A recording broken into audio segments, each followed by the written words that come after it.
Hey, hey, hey. What do you say? Yes, I'm cooking supper. Some of y'all know that there's times that I have to make a choice that I go live while I'm cooking supper or I don't go live at all. So I go live while I'm cooking supper. And so here we go. Let's see who can join us tonight. I am going to tell you guys what I have learned myself about expungement the last couple of weeks. Okay, so I was wrong on a post about expungement. I'll tell you why in just a second after maybe a few more join us. Yes, I am cooking supper. You guys, sometimes that's like the only way I could go live because I have to cook supper. My husband's gone to pick our daughter up from dance, and this is what I'm doing. So I just go live while I'm doing it. So I'm cutting asparagus right now, and I'm trying, I try to make healthy things. I figure if I'm going to be heavy set, at least I'm going to be heavy set and healthy. You know what I mean? Anybody else out there experience the same thing? I mean, because we do. I use olive oil. I don't have these big hips of mine because I don't eat healthy. It's crazy.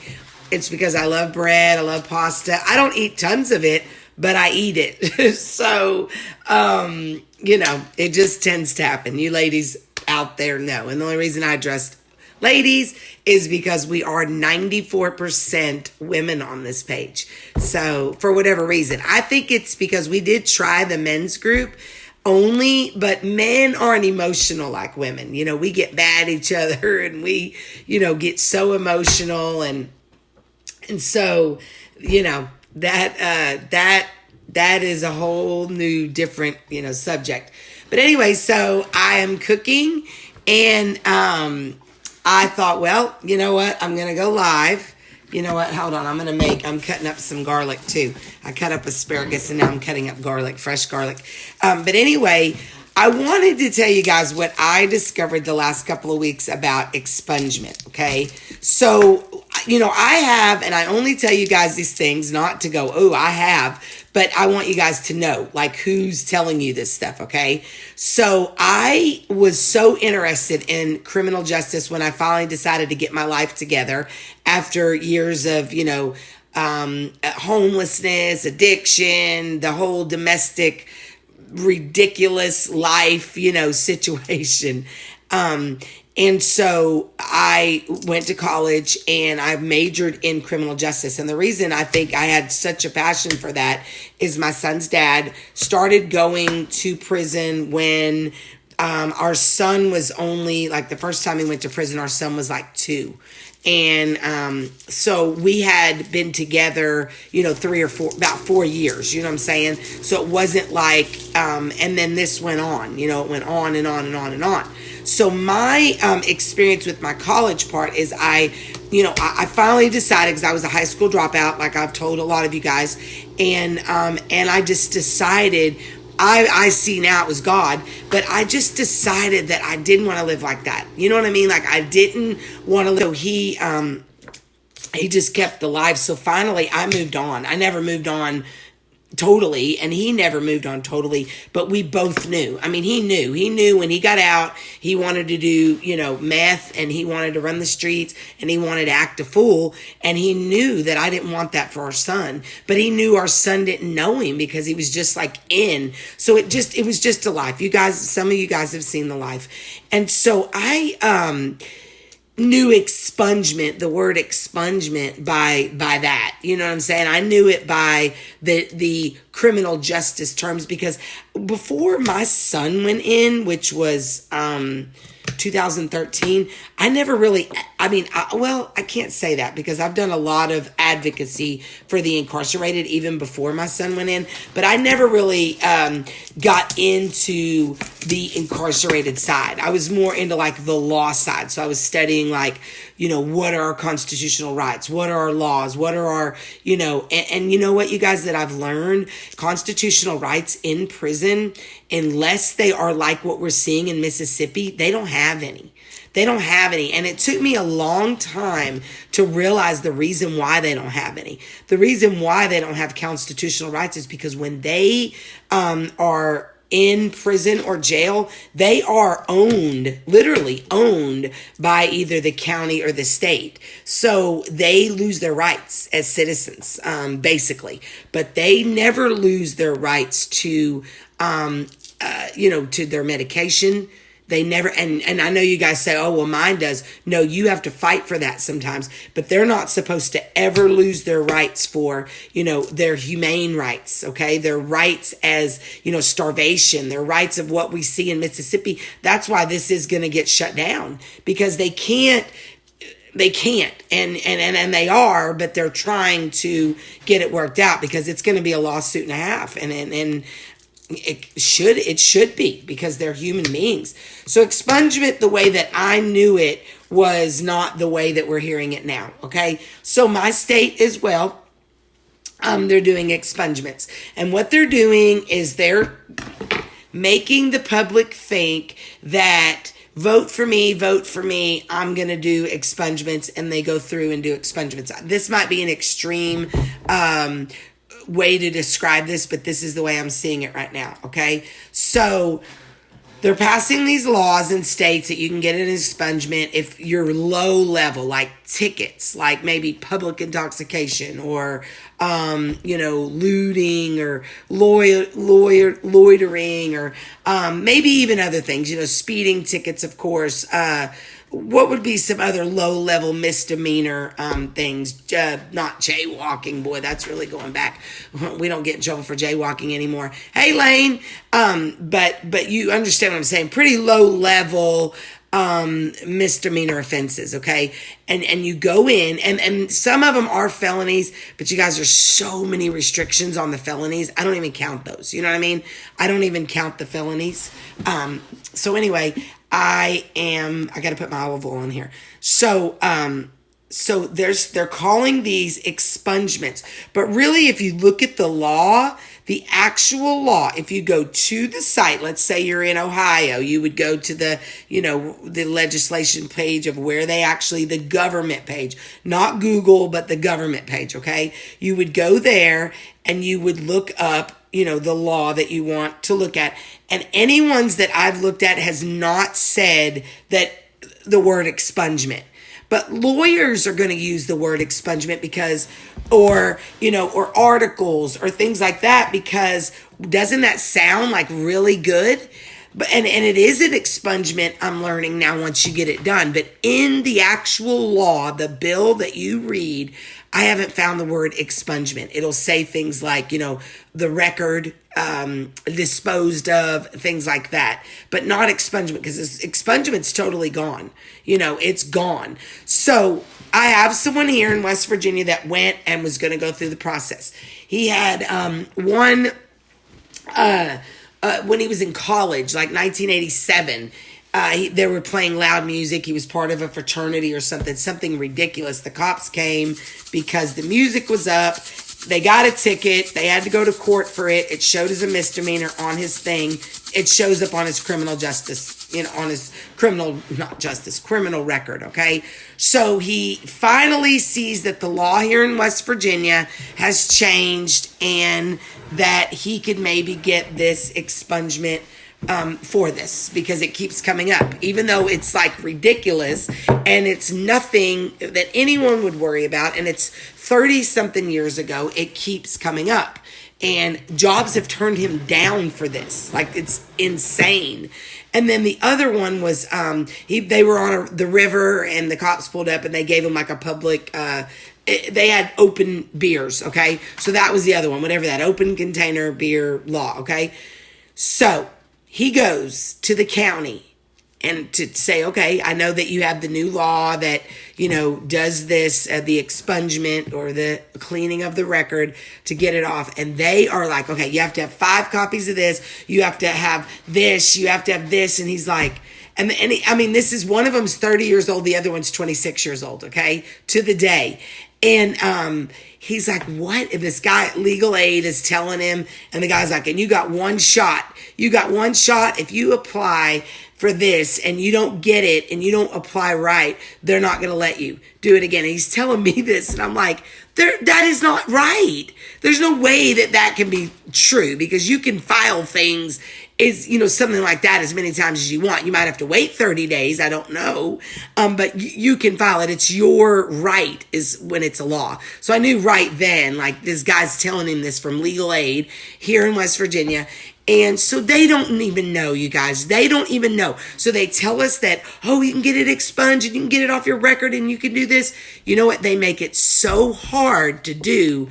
It's a law, but that doesn't necessarily mean that the law is being followed. The law, just like the CBD oil. People are still getting arrested in airports where CBD is legal, but the agents or whatever you call them there at the airport aren't aware of this in certain places. It's just crazy. So what I'm going to tell you about the expungement, it's probably, if you want to get an expungement, I would probably, it's hard. Okay. I did do what's called a non-disclosure myself, took it to the judge, and you guys, they had no clue what to do with me. They had no clue that someone had, stood up for themselves for something that had never been. I'm like, here I am, and I got it. But here in West Virginia, it's just, it shows up. So we just have to, we need lawyers. I see why lawyers make so much money. And I could say I wished I would have went into law, but actually I don't, because I like kind of the slower, simple life. I do teach school, and it's crazy at school, but when I'm home, and I like that. And so, with that said, I just wanted to talk to you guys about, I got to wash my hands before I get the rest of my food cooked, but I wanted to talk to you guys about my take on expungement. They make it so hard. They'll make you think it's a law. And if you Google it, you're going to get lawyers' offices that call it an expungement. Probably the best thing to do is look at the ratings and just find a lawyer. Look at the ratings, see what they've said, and try to find a lawyer that'll just do the paperwork for you and file it, and maybe do it for, $500. It's worth it when you get the money, and just do it that way. You know what I'm saying? So anyway, thank y'all for joining me tonight. Just about to cook supper, watch some deer out my sunroom. Check it out. I'll show y'all. This is kind of my sanctuary. So I always like to kind of show, just so you guys can see. God moved me up here. When this all happened with my son, God knew. God knew he had more work for me to do. He wanted me to do things to serve him. He wanted me to get my mind right. And I've done it right here in this room. So again, I don't show this room for any other thing other than just to show you God will move you. I told my students today, I said, if you would have told me 20 years ago when I got my degree in teaching, okay, and y'all, I was a high school dropout. I was, and I'll get on a roll about that, but I went back and I did it, and I learned, and I absolutely loved it, and I stayed motivated, and I thank God every day for my life, every single day. And so whatever I was saying, I teach, I teach high school, and I was telling them today, if you would have told me 20 years ago when I got this degree, okay, and then it didn't work out. I taught for 3 years, and I kind of changed my career. And then I had my daughter, who is now 15, and I became a stay-home mom. And so it's been a lot of years, but I've always been a mentor, teacher, advocate. I've just have that personality. So I teach high school, but I told them, you guys think you have it all figured out. If you would have told me even 5 years ago that I would have been in West Virginia with this house, with my life, I would tell you, you were absolutely crazy. I moved here 4.5 years ago. Actually, let's say 5.5 years. I started seeing it and getting it really revealed to me in 2014. And that I had to move. I had to move. And there was I had choices, but every choice that we chose that was in, 6 or 7 hours of where I lived, okay? Every choice, it was blocked. Every single choice. I'm telling you, every choice. So, Like, I'll give you an example. So one of them, it was like, we went to look at at a couple of houses, and I mean, it was crack. When I say, like, it was so bad, and it was all on a lake. It was beautiful. The houses were like jammed up. Boom. I mean, like 6 inches between the houses, and my husband would never live like that. We were coming off 28 acres, and God was blocking it. We had got a house. Literally, we're closing on this house. We had already enrolled our kids in this school, and this was only like an hour away from where I had been living for many years, where I had a lot of baggage, where I had a lot of things going on. My son was not there anymore. I was freaking out. His dad died. I'm with my husband. I love my husband to death, but my husband's away, and he's away, like away in working. And it was just a total disaster. And God showed me as plain as a bell, it was time to move. So we were closing on this house with it blocked for whatever reason. I mean, I could tell y'all that, but I know y'all don't want me to go on. And it was blocked. And so, so then about 3 weeks went by, and they called, and we had already made the decision in those 3 weeks. And this house was beautiful. It was this farmhouse, but it was a log cabin, and it was just beautiful. And I wanted this house. It had a huge barn. We didn't even know what we were going to do with the barns, and it was blocked. And then we decided to move to West Virginia. This is where my husband's from, not where we live, but about an hour and 20 minutes away. And from that day on, everything fell exactly into place. Okay, that's how you know. People go, how do you know? That is how you know if it's a disaster, and things that are going on are a disaster, and you feel in here that your spirit is just sick and tired, then you got to move.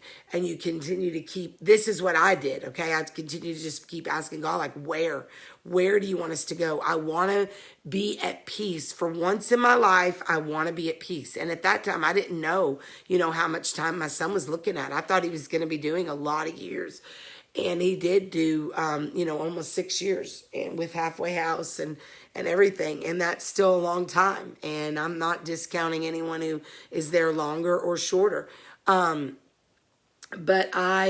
So we moved here. The ministry started really strong. I'd already started Inmate Support, but then what came behind it was like feeding the homeless, feeding, families who needed it, helping families, bringing them. And we're partnered with World Vision. We're partnered with Feed America, fill blessing boxes. We're going to be offering a support group. My son is doing absolutely amazing. Absolutely amazing. Thank you for asking. He's doing so good. He's doing credit recovery. If anybody needs their credit fixed, he is the man. So he's doing so good. I'm so proud of him. I do share his information on the Swap and Shop page. So if you're part of that page, I share his, what I just told you about. But I'm just so thankful. And I waited for this moment. And so, I look around and I go, wow, I know God is real. Because for me to be living in a house like I'm living in, I'm going to tell you guys, like it's not even heard of. It's not even imaginable. And once I finally get my story out, not saying, oh, everybody wants to read my story, but man, it can help people. It can help people. That's why I have a mentoring spirit. I love to teach. I love kids. I love kids, older kids. I love younger kids, don't get me wrong, but I like to teach middle school and up. That's what I like to teach. And it's just, there's some of us that are that way. There's some that aren't, and which is neither good or bad. And that's just where I am on that. Sorry guys, my glasses, I didn't get anti-glare, and I am so tired. So I am like, but honestly, just keep going. You'll know, you'll just know. Okay. You'll just know. I feel like you'll just know if you seek God, you'll know in your spirit. You just know. And you guys, I'm teaching now, and God got me ready 20 years ago for that. I stopped teaching. I taught for a few years. I taught with subbing and everything. I taught about 5 years, but I was young. I was 29 when I graduated. So I taught when I wasn't too young, 32, 33, but God wasn't ready for me then. But God had to my mind was ready then because I was much younger. I was much more organized. I was much more able to go to college then and really press on. My son's dad was incarcerated most of that time. So it gave me that drive that now I don't have to have because my life is pretty decent, you know. We all always need more money, of course, because, you know, everything costs so much. And we do have this ministry and we do try to help people and we want to help more people. And that's genuinely from the heart. I would give and give and give and give. Whatever I have, I want to give because that's first of all what God says to do. And I see my life blessed. I see my bills paid some way or another every single month because I give. And sometimes I can't give money, but I give, you know, I'm feeding this weekend, my husband and I, and our ministry to be a whole team. It's dedicated to Shasta, who was on our page here. She passed away from a long, you know, battle of breast cancer. She mentored a lot of you guys on this page. But we'll do that. We're going to start a support group. We do, you know, sometimes you can't give in money and that's okay. Give in time, send a card every month. Everybody's got 5 minutes to send a card and 55 cents. So that's, you know, that's what I say is just give what you can. And God always gives back. And some of you might say, you know what, I'm not a believer. And that's okay. We don't push our Christian beliefs, but we don't compromise. We don't allow people to share, you know, other radical beliefs or anything. We respect it, but we don't allow it. So that's just where we stand on that, okay? So I just want all you guys to know I love each and every one of you from the bottom of my heart.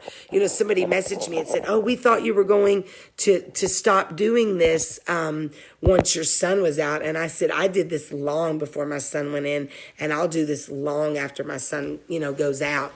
I got to get up here and get my tea, guys, and start finishing my supper. So I just want to say that to y'all, to every one of you, that, you know, go find your passion, go do it.